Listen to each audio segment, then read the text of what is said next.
Good morning, good morning, good morning. Happy Friday po sa lahat. Kamusta po tayong lahat dyan?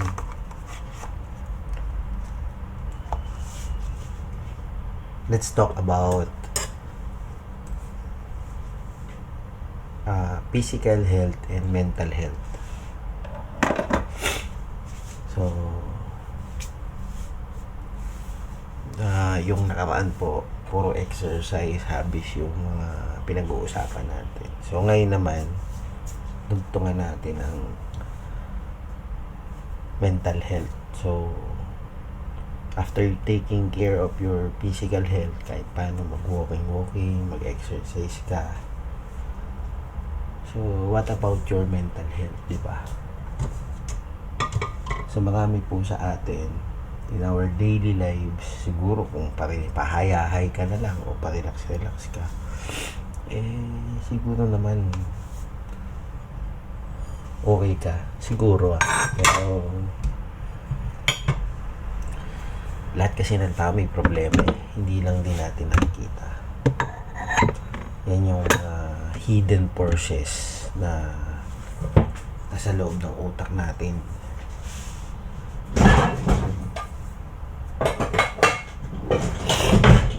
Parang social media yan yung nakikita mo, maaaring hindi yan yung totoo. Pag nakikita natin na puro masaya lagi, halimbawa ako nakikita nyo puro ganito lang yung, pero hindi nyo alam na marami din tayo stress sa katawan. So lahat ng tao may problema, lahat po ng tao may pinagdadaanan. Naniniwala ako na ito yung kwento ko na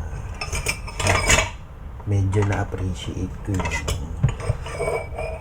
Alam mo yun, sa Pilipino kasi ganun tayong culture na pag nilapitan mo isang tao dahil hindi ka napagbigyan, meron kasi tayong word na nagtatampo. Alam niyo yun?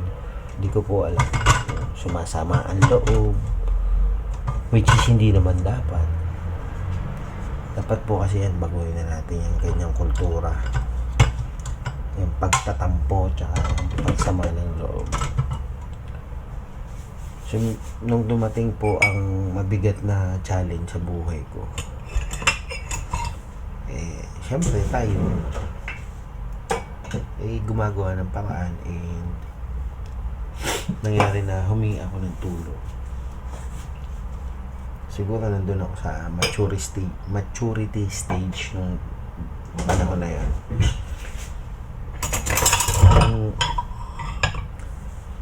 So, yun nga, mabigat na pagsubok, diba?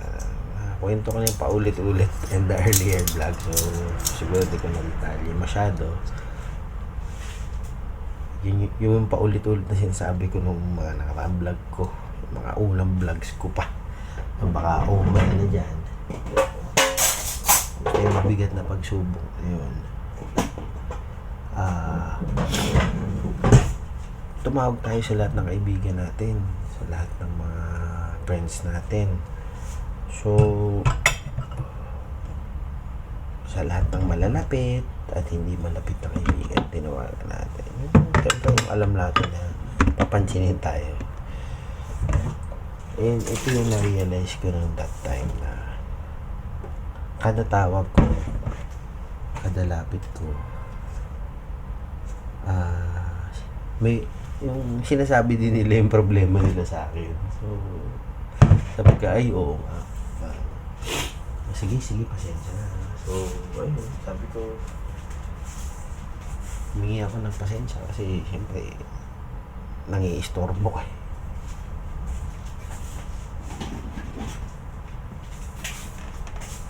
Yung nagiging pabigat ba, ganun.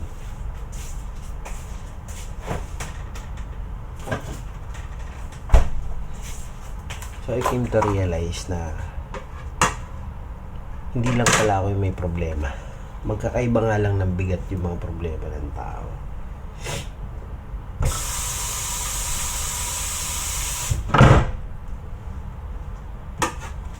Minsan may mga bigat na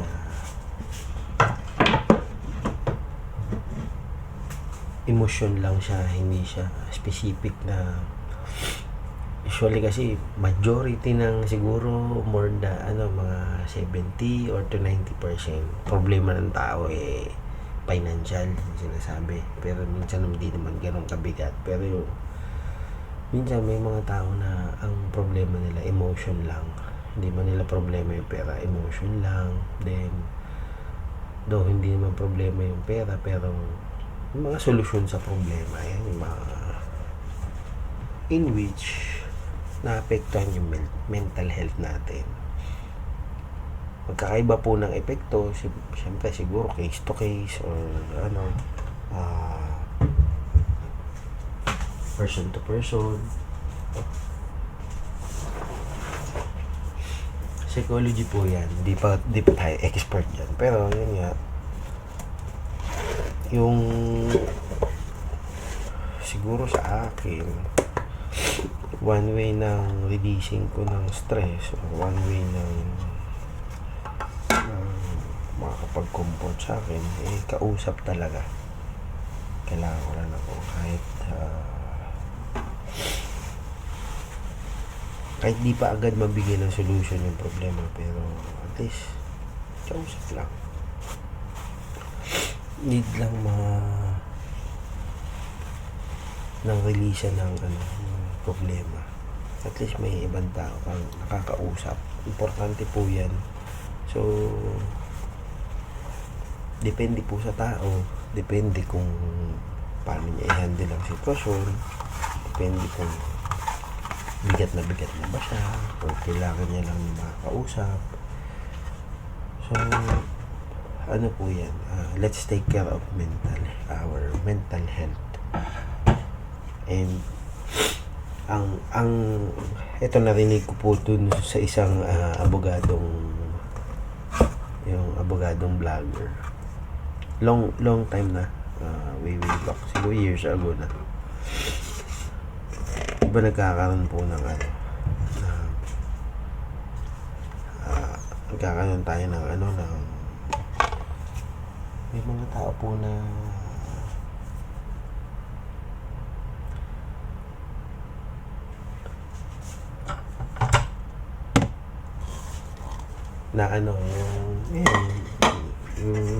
kinukuha yung sarili nilang haibu.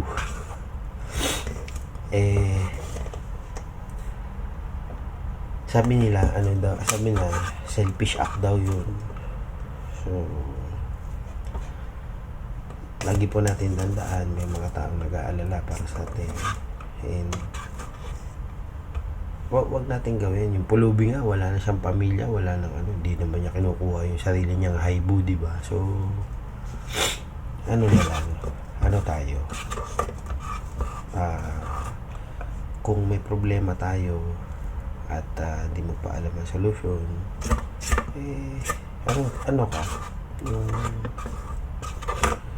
ka lang ng lumapit ka lang sa mga kaibigan mo, yung mga trusted friend mo lang. At syempre, yung pinakamatinding sandata natin, manalangin tayo, kasi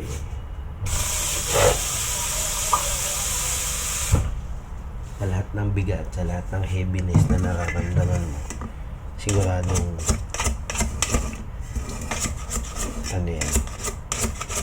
lilipas yan, at humingi ka ng guidance and strength. Pero yun nga, lahat kasi case to case, person to person. So pero yun nga, one way na maprotektahan mo din yung mental health mo, talaga mo muna physical health mo. Minsan maglakad-lakad ka lang kung problemado ka, maglakad-lakad ka lang dyan sa labas, you breathe fresh air. So kung meron man tao makakapanood na medyo yun nga, ganyan, magmuni-muni ka lang ng konti, and breathe, pick up fresh air outside, maglakad-lakad ka. Kung ayaw mo na kausap, kasi ibang tao ayaw na may kausap, so So, lakad-lakad ka lang yan.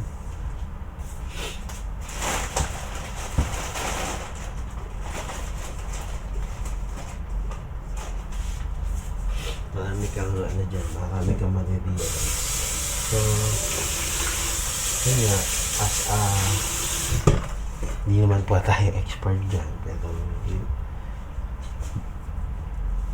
importante na paglagaan natin yung sarili natin. So, magkadugtong po yan, ang physical health and ang ating mental health.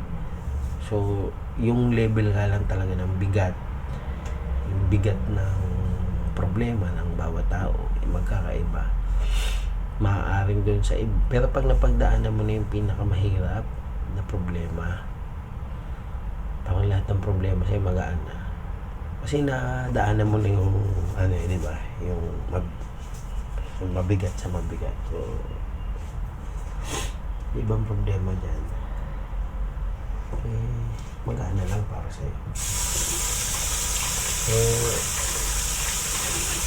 ba't pa tayo nag-share ng ganito? Siyempre, lahat naman tayo may physical and mental health. So, let's try to give some values. And kung may problema ka, maghanap ka ng kaibigan. Pero siyempre, yung mga tao lagi, uy, mag-open ka, pag may problema ka, lapit ka sa akin. Hindi financial usually kasi yun nga, lahat naman ng tao may problema sa financial. So, hindi naman pwedeng majority hindi ko na, wag na natin sama yung talagang mayayaman. Wala na silang problema sa pera. No? So, mga 90% or 90, sabi niya 97% yung mahirap, 3% yung mayaman. So, iba na yung bigat ng problem, iba na yung pinoproblema na sa buhay. So, tayo mga normal na tao, let's try to balance yung mga bagay-bagay and wag natin pabayaan yung mga sarili natin, lalo na yung physical and mental health natin. So, yun lang po yung konti nating insights. Kung naniniwala kasi ako dito yung word na delayed gratification. So, dahil siguro pinoproblema, dami-dami yung problema. Siyempre, later on, magkakasolusyon din yan. And, yung trip niyo po itong mga ganitong usapin, join me group po, dumidiscover ko. Meron din niya pala akong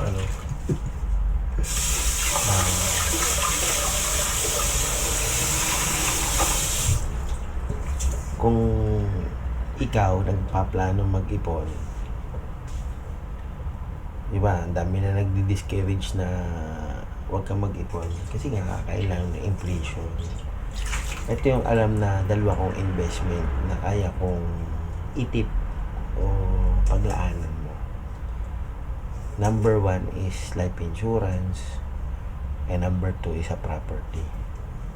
So, parehas po yan, may benefits, maniwala po kayo sa akin. Kung talagang hindi mo alam kung saan mo dadalhin yung pera mo, hindi ka naman alam magnegosyo, ayaw mo naman magnegosyo, dali mo dito yung ilagay mo po dyan, and I'm sure yun nga, magbe-benefit ka siya. So, yun lang po, mapagpalang araw po sa inyo lahat. God bless.